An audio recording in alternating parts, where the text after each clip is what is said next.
మీరు మరియు మీ ఇంట్లో వారు ఈ దువాలను ఖచ్చితంగా నేర్చుకొని ప్రతిరోజూ చదవండి. అందులో మొదటిది 1. నిద్ర లేచిన తరువాత చదవవలసిన దువా. అల్హమ్దులిల్లాహిల్లదీ అహ్యానా బఅదమా అమాతనా వ ఇలైహిన్ నుషూర్. మనలను నిద్ర రూపంలో మరణింపచేసి మళ్లీ జీవితం ఇచ్చిన అల్లాహ్కే సర్వస్త్రోతాలు.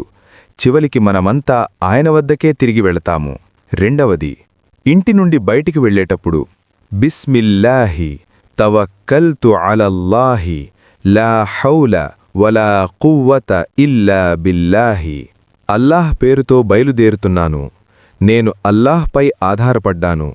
అల్లాహ్కు తప్ప శక్తి సామర్థ్యం ఎవరికీ లేదు. 3. అన్నం తినే ముందు బిస్మిల్లాహి అల్లాహ్ పేరుతో నేను ప్రారంభిస్తున్నాను. 4. అజాన్ తర్వాత దువా.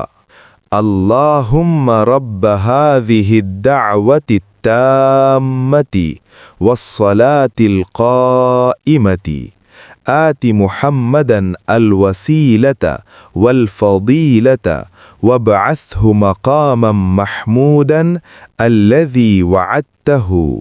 ఓ అల్లాహ్, ఈ సంపూర్ణ పిలుపు యొక్క ప్రభూ, స్థాపించబడే నమాజ్ యొక్క ప్రభూ, ముహమ్మద్ సల్లల్లాహు అలైహి వసల్లం గారికి వసీలా మరియు మహిమను ప్రసాదించు. నీవు వాగ్దానం చేసిన మహిమైన స్థానం వారికి ఇవ్వు. 5. పడుకునే ముందు బిస్మికల్లాహుమ్మ అమూతు వ అహ్యా. ఓ అల్లాహ్, నీ పేరుతోనే నేను మరణిస్తాను, నిద్రపోతాను మరియు జీవిస్తాను. మీకు కావాలంటే ఈ చిన్న చిన్న దువాలను ప్రతిరోజూ చదువుతూ మీ జీవితంలో ఒక భాగం చేసుకోండి. ఇలాంటి మరిన్ని వీడియోస్ కోసం మై ఇస్లామిక్ వర్డ్స్ తెలుగు ఛానల్ను సబ్స్క్రైబ్ చేసుకోండి.